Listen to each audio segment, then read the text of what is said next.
Wapo watu katika nchi hii kwao fedha sio tatizo.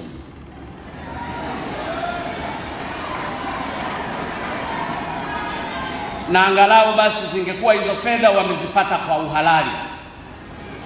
Fedha hizo wamezipata kutoka kwa maskini ambao wanahangaika sana.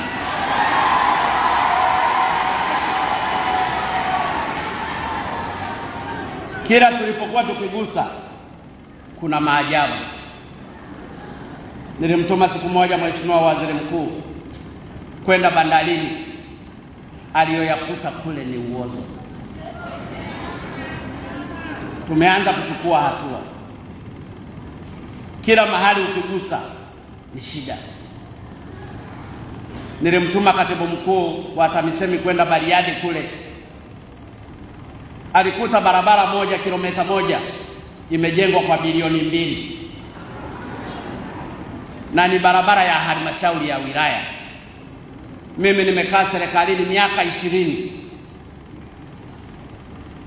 Barabara huwa kuna barabara kuu, kuna barabara za mkoa, kuna barabara za wilaya. Upana wa barabara kuu ni tofauti na upana wa barabara ya mkoa, na ni tofauti na barabara ya halmashauri ya wilaya. Katika barabara kuu, tangu nikae serikalini sijawahi kutengeneza barabara kuu kwa kilomita 1 shilingi bilioni 2. Lakini barabara ya halmashauri ya Bariadi kilomita 4.5 zimetengenezwa kwa bilioni 9.2.